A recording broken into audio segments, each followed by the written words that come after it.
KVR news 9 కి స్వాగతం। ఈ రోజు వార్తల్లోని ముఖ్యాంశాలు మీకోసం।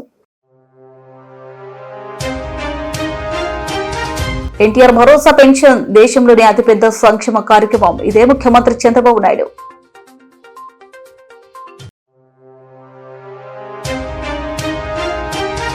ప్రభుత్వ మెడికల్ కాలేజీలు పీపీపీకి ఇవ్వడాన్ని వ్యతిరేకిస్తూ పల్నాడు జిల్లా ఎస్ఎస్ఎల్ ఆధ్వర్యంలో నిరసన।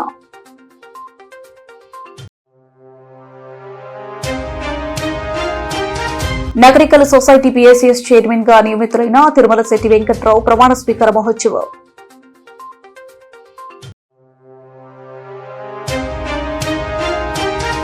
విజయాలకు ప్రతీకగా విజయదశమి పర్వదినం నిలుస్తుంది, ప్రజాహిత బీకే రామేశ్వరి।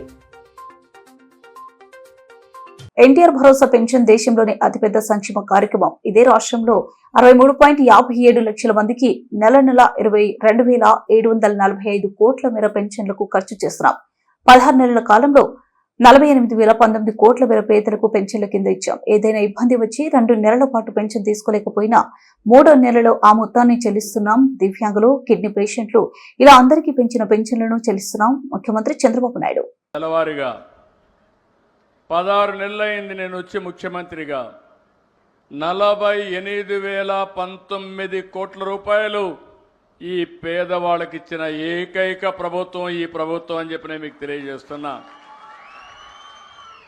ఇంకొక పక్కన ఎవరైనా చనిపోతే చనిపోయిన నెల నుంచి వితంతో పింఛన్ ఇస్తున్నాం। ఇంకొక పక్క మీరు చూస్తే ఒక నెలలో తీసుకోకపోతే 2వ నెలలో ఇస్తున్నాం। ఆ విధంగా ఈ నెలలో 10,579 మందికి 4,23,00,000 వితంతు పింఛన్లు ఇచ్చాం। 2వ నెల కూడా పింఛను 2 కలిపితే 1,34,023 మందికి 108 కోట్లు ఇచ్చాం। 2 నెలలు తీసుకోకపోతే 3వ నెలలో 11,545 మందికి 14 కోట్లు ఇచ్చాం। ఇంత మునుపంతా కూడా మీరు చూస్తే ఒక నెల తీసుకోకపోతే కట్ చేసేవాళ్ళు, 2వ నెల తీసుకోకపోతే 2 నెలలు కట్ చేసేవాళ్ళు। నేను అది ఆలోచించలేదు, ప్రభుత్వానికి లాభం కాదు, ఈ పేదవాళ్లకు న్యాయం చేయాలనే ఏకైక ధ్యేయంతో 2 నెలలు తీసుకోకపోతే 3వ నెల కూడా ఇస్తున్నా। మీరు ఇంటి దగ్గరే ఉంటే కాదు, మీరెక్కడుంటే అక్కడికి ఎత్తుక్కుంటా మా వాళ్ళు వస్తున్నారు। నరేగా పనులు చేస్తే పని దగ్గరికి వస్తున్నారు, హాస్పిటల్లో ఉంటే హాస్పిటల్కి వచ్చి ఇస్తున్నారు, బంధువుల ఇంట్లో ఉంటే బంధువుల ఇంట్లో ఇస్తున్నారు। ఇంతవరకు ఎప్పుడూ జరగలేదు। ఎవరైనా సరే వృద్ధాప్య హాస్టల్లో ఉంటే అక్కడ కూడా ఈ పింఛన్లు ఇస్తున్నామని చెప్పి నేను మీకు తెలియజేస్తున్నా। ప్రభుత్వ మెడికల్ కాలేజీలు పీపీపీకి ఇవ్వడాన్ని వ్యతిరేకిస్తూ పల్నాడు జిల్లా ఎస్ఎస్ఎల్ ఆధ్వర్యంలో నిరసన। నర్సరావుపేటలోని డాక్టర్ బిఆర్ అంబేద్కర్ విగ్రహానికి పూలమాలలు వేసే మెడికల్ కాలేజ్ ని ప్రైవేటీకరణకు వ్యతిరేకంగా నిరసన కార్యక్రమంలో పాల్గొన్న వైఎస్ఆర్ కాంగ్రెస్ పార్టీ పీఎస్సీ మెంబర్ వెనుకొండ మాజీ శాసనసభ్యులు బొల్ల బ్రహ్మనాయుడు పల్నాడు జిల్లాలోని ప్రభుత్వ మెడికల్ కళాశాలలు ప్రైవేటీకరణను వ్యతిరేకిస్తూ పల్నాడు జిల్లా వైఎస్ఆర్సీపీ ఎస్ఎస్ఎల్ అధ్యక్షుడు కొమ్ము చంద్రశేఖర్ ఆధ్వర్యంలో నిరసన కార్యక్రమంలో మల్లమ్మ సెంటర్ నుండి అంబేద్కర్ విగ్రహం వరకు ర్యాలీ నిర్వహించి నిరసన తెలిపి అనంతరం డాక్టర్ బిఆర్ అంబేద్కర్ విగ్రహానికి వినతి పత్రం అందించిన పల్నాడు జిల్లా వైఎస్ఆర్ కాంగ్రెస్ పార్టీ వర్కింగ్ ప్రెసిడెంట్ మాజీ శాసనసభ్యులు doctor Gopireddy Srinivasareddy, YSR Congress Party PSC member Venukonda మాజీ శాసనసభ్యులు బొల్ల బ్రహ్మనాయుడు, కార్యక్రమంలో పాల్గొన్న జిల్లా పదవుల్లో ఉన్న నాయకులు, ఎస్సీ నాయకులు, కార్పొరేటర్లు, ముఖ్య నాయకులు, కార్యకర్తలు పాల్గొన్నారు। పూర్తి స్థాయిలో 17 మెడికల్ కాలేజీలు ఈ రాష్ట్రానికి తీసుకొచ్చినటువంటి ఘనత అయితే ఈ 17 మెడికల్ కాలేజీని డబ్బు చేసుకోవడం కోసం, సొమ్ము చేసుకోవడం కోసం, మీ దగ్గర ఉన్నటువంటి మీకు డబ్బా కొట్టే వాళ్ళ కోసం ప్రైవేటీకరణ చేస్తున్న చూడు, ఇది చాలా దుర్మార్గం। ఇది ప్రతి పేదవాడు నిన్ను ద్వేషించే రోజు ఈరోజు అని సందర్భంగా పేదవాళ్ళందరూ కూడా మెడికల్ కాలేజీలు, ఆ మెడికల్ కాలేజీలో ఉన్న హాస్పిటల్స్ కి పేదవాళ్ళందరూ కూడా చేరి వైద్య సదుపాయం అవకాశాలు కల్పించుకున్న అలాంటి పరిస్థితిని పూర్తి స్థాయిలో పేద ప్రజలకి అందుబాటులో వైద్యం ఉండాలని జగన్మోహన్ రెడ్డి గారి అవకాశాన్ని కల్పిస్తే కూటమి ప్రభుత్వం దాన్ని ప్రైవేటీకరణ చేయడం అనేది చేస్తామనేది ఆపకపోతే అన్ని విధాలా ఈ కూటమి ప్రభుత్వం అంతు తేలుస్తారని ప్రజలు ఈ సందర్భంగా తెలియపరుస్తున్నారు. మీరు అదే విధంగా ఆ నిర్ణయాన్ని వెనక్కి తీసుకోకపోతే మీకు పుట్టగతులుండవన్న సంగతి మరొకసారి ఈ సందర్భంగా తెలియపరుస్తున్నాను. పవన్ కళ్యాణ్ గారు చెప్తారు, నేను పేద వర్గాల్లో నుంచి వచ్చాను, పేదల గురించి మాట్లాడతాను, పేదల కోసం బతుకుతారని చెప్పావు. ఏమయ్యా పవన్ కళ్యాణ్ గారు, ఎక్కడైనా ఒక్క మాట మాట్లాడారా మీరు? ఆ మాట్లాడే ఆ ధైర్యం మీకుందా? జగన్మోహన్ రెడ్డి గారు మాట్లాడుతుంటే మీరు మాట్లాడారు, నాకు ధైర్యం ఉండేది. ఇప్పుడు చంద్రబాబు నాయుడు గారి మీద మీ ధైర్యాన్ని, మీ దమ్ముని, మీకున్న అధికారాన్ని, ప్రజా బలం ఉందని చెప్పావు. ఆ ప్రజల బలాన్ని మీరు ఒక్కసారి ప్రజల తరఫున మాట్లాడాలి, పేదల తరఫున మాట్లాడాలని పవన్ కళ్యాణ్ గారికి ఈ సందర్భంగా తెలియపడుతున్నారు. చెప్పాలండి, వాస్తుందండి, అన్ని దోపిడీ చేసుకుంటున్నారు. మీ ఎమ్మెల్యేలతో సహా, మీ మంత్రులతో సహా, మీ అబ్బాయితో సహా, మీతో సహా, పవన్ కళ్యాణ్ గారితో సహా దోపిడీ చేసుకుంటున్నారు. అది పేదవాళ్ళకి అందుబాటులో ఉన్న వైద్యాన్ని కూడా దోపిడీ చేయాలనుకోవడం చాలా దుర్మార్గం అండి. ఒక్కసారి మేము అడుగుతూ ఉన్నాం, వైఎస్ఆర్ ప్రభుత్వం దళితులనే కాదు, పేదవాడు, ప్రతి పేదవాడు అందరికీ అన్ని విధాల అన్ని హక్కులు కల్పించి అన్ని పథకాలు అందరికీ చేర్పించారు. ఈ రోజు పథకాలు చూస్తే అన్ని విధాల మకాలు చూసి ఇస్తున్నటువంటి పరిస్థితి. ఈ విధంగా మీరు యూరియాతో సహా బ్లాక్ మార్కెట్ లో అమ్ముకుంటున్నారు. దాన్ని కూడా మేము కాదని లేదు, కానీ బ్లాక్ మార్కెట్ లో కాలేజీలు కూడా అమ్ముకున్నామంటే, దీనికి మెడికల్ కాలేజీలు అమ్ముకుంటున్నామని అంటే ఎంత మాత్రం ఒప్పుకోమని ఈ సందర్భంగా మేము తెలియపరుస్తున్నాం.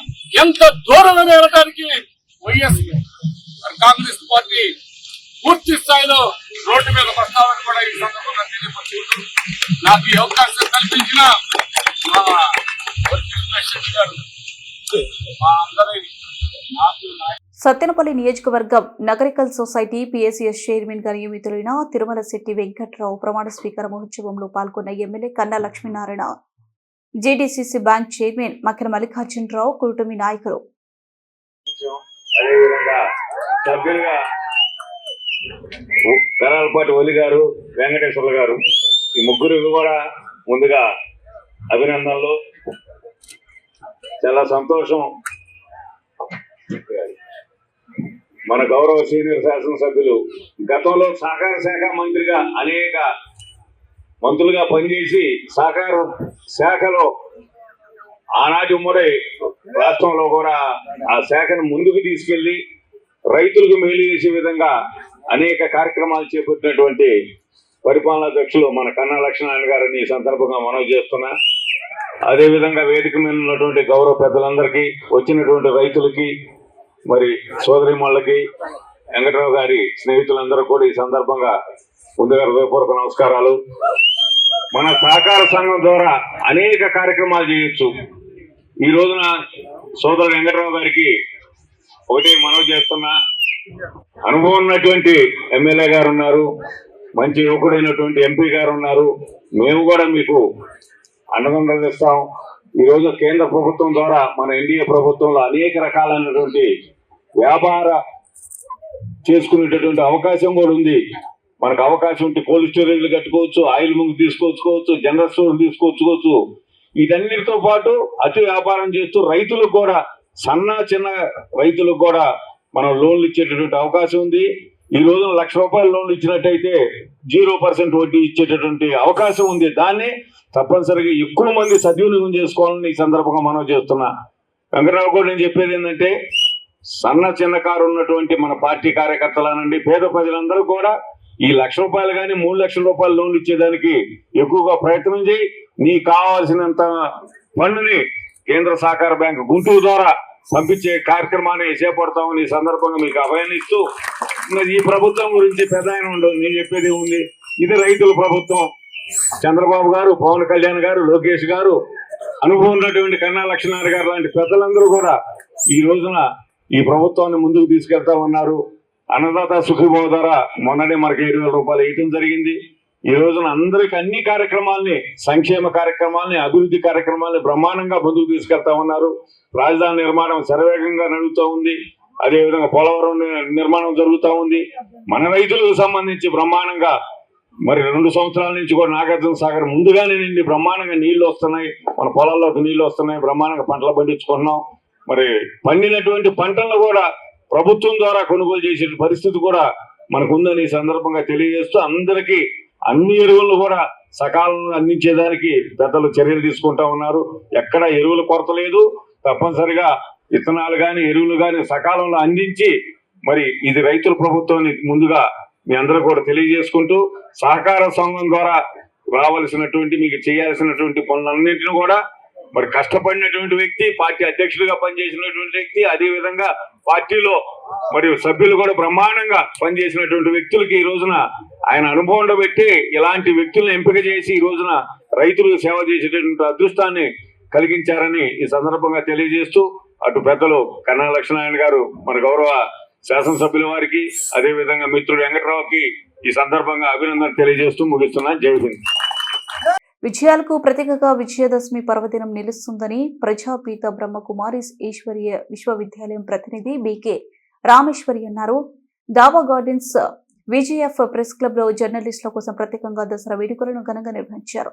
విజయదశమి అంటేనే చెడుపై మంచి సాధించిన గొప్ప మహత్తర కార్యక్రమంగా పురాణ ఇతిహాస కథనాలు చెబుతున్నాయన్నారు. పాండవులు, రాముడు తదితర దేవతామూర్తులు ఎందరో విజయదశమి రోజున జమ్మి చెట్టును ఆరాధించి ఎన్నో గొప్ప విజయాలు సాధించారని దసరా విశిష్టతను రామేశ్వరి తెలిపారు. గురువారం సాయంత్రం జేవీఎంసీ గాంధీ పార్క్ లో రావణ దహన కార్యక్రమాన్ని నిర్వహిస్తున్నట్టు పేర్కొన్నారు. జాతీయ జర్నలిస్టుల సంఘం కార్యదర్శి గంట్ల శ్రీనుబాబు మాట్లాడుతూ, దుర్గాదేవిని పూజిస్తే సర్వ పాపాలు హరించుకుపోయి సుఖ సంతోషాలు కలుగుతాయని ప్రజలంతా భావిస్తారన్నారు.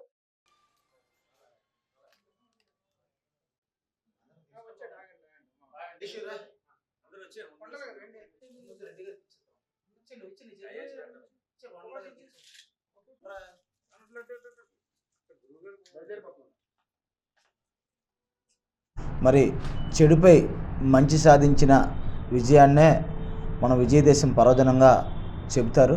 అందుకనే ప్రతి ఒక్కరూ కూడా ఈ 9 రోజుల నవరాత్రులు పాటించి ఈరోజు అత్యంత ముఖ్యమైన రోజు మహర్నవమి. ఈ రోజుకున్న ఈ 9 రోజులకున్న విశిష్టత, ఈ ఒక్క రోజుకున్న విశిష్టత అంత పవర్ఫుల్. మన దుర్గాదేవిగా దర్శనమిచ్చిన అమ్మవారు నేడు మహర్నవమిలో అత్యంత శక్తిమంతురాలుగా ఉంటారు. జగన్మాత అయినా, శక్తి స్వరూపునైనా, మరి ఆది పరాశక్తి అయినా అన్నిటికీ కూడా మనకి జగన్మాత. మరి పూర్వం నుంచి కూడా మనకు అనేక పురాణ ఇతిహాస కథనాలు చెబుతున్నాయి. మరి దానికి పాండవులు అజ్ఞాతవాసంకి వెళ్ళేటప్పుడు జమ్మి చెట్టు మీద ఆయుధాలు ఉంచి తిరిగి వచ్చి వాటిని ధరించి గొప్ప విజయం పొందించారని మనకు చరిత్ర చెబుతోంది. అలాగే రాముడు కూడా సీతను వెతికే క్రమంలో రావణాసుడిపై యుద్ధం చేసినప్పుడు కూడా ఈ పూజ చేసినట్లు కూడా చరిత్ర చెబుతుంది. ఇలా ప్రతి ఒక్కరూ కూడా చెడు మీద మంచి సాధించే విజయంగా దసరా అని చెబుతారు. మరి ప్రతి ఏటా మాదిరిగానే ఈ ఏడాది కూడా మరి జర్నలిస్టులతో కలిసి దసరా ఈ విశిష్టతను తెలియజేయాలని కేఎం గారు సంకల్పించారు. మౌంట్ ఆబు పర్యటన ముగించుకొని వచ్చారు. మరి నాకు మా సోదరులు నాగరాజు గారికి చెప్పగానే పట్టిన కేఎం గారు మీరు ఒక శుభ సందేశం ఇవ్వండి అని చెప్పారు. మరి నేడు జీవీఎంసీ వద్ద రావణ దహనం కార్యక్రమం ఏర్పాటు చేశారు. మరి కాబట్టి అది కూడా మంచి కార్యక్రమం. ప్రతి ఒక్కరూ భాగస్వాములు అవ్వాలి. ప్రత్యేకంగా అందరూ కూడా మంచిగా ఉండాలి.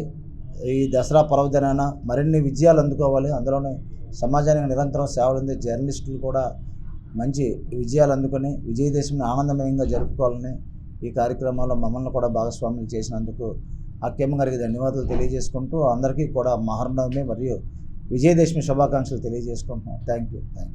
సాంప్రదాయబద్ధంగా నిర్వహిస్తున్నారు. ఇందులో భాగంగా జీవీఎంసీ దగ్గర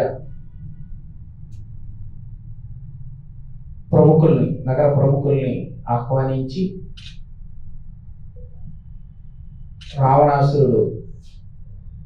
రావణాసురుడిని దహనం చేయటం ఈ కార్యక్రమాలు, సాంస్కృతిక కార్యక్రమాలు అవన్నీ పెద్ద ఎత్తున ప్లాన్ చేశారు.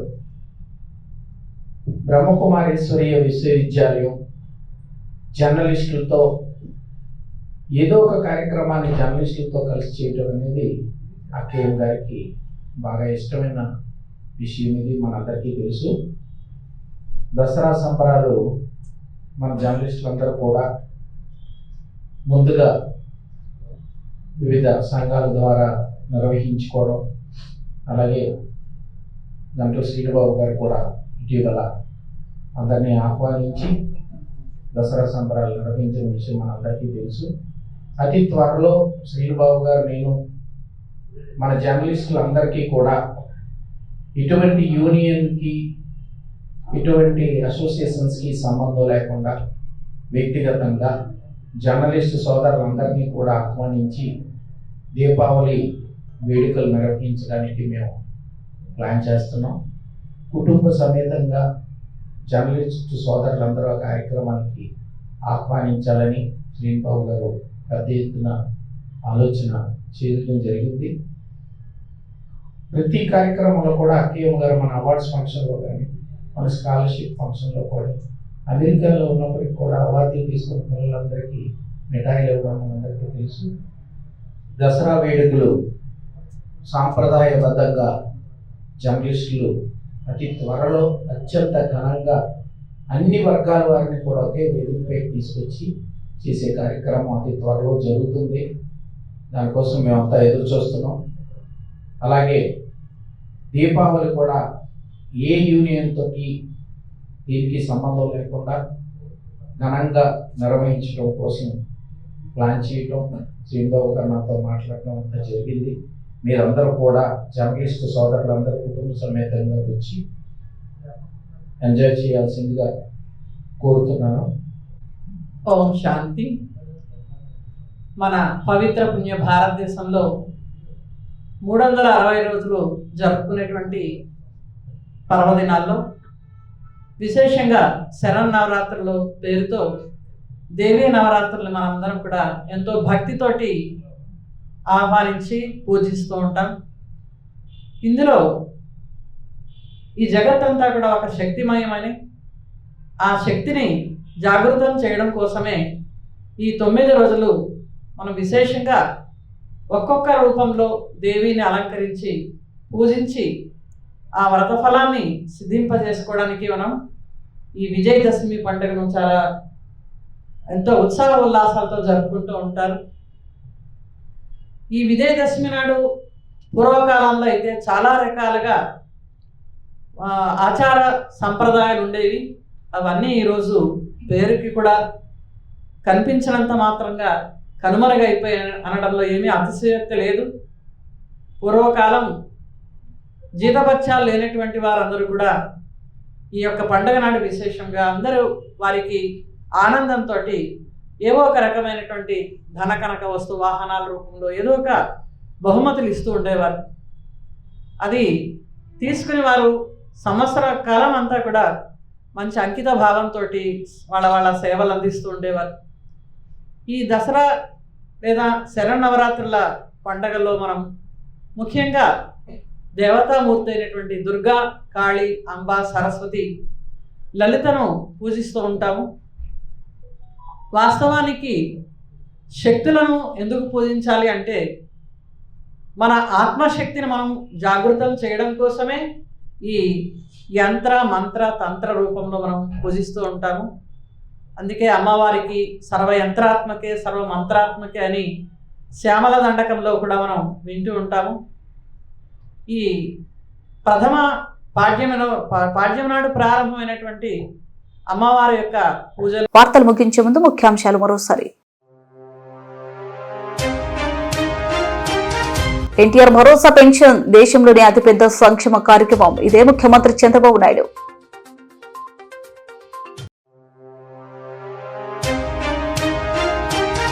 ప్రభుత్వ మెడికల్ కాలేజీలు పీపీపీకి ఇవ్వడాన్ని వ్యతిరేకిస్తూ పల్నాడు జిల్లా ఎస్ఎస్ఎల్ ఆధ్వర్యంలో నిరసన.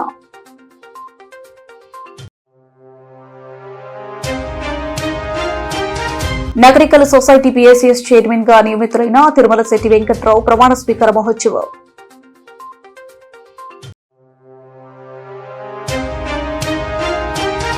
విజయాలకు ప్రతీకగా విజయం దశమి పర్వదినం నిలుస్తుంది. ప్రజాహిత బీకే రామేశ్వరి.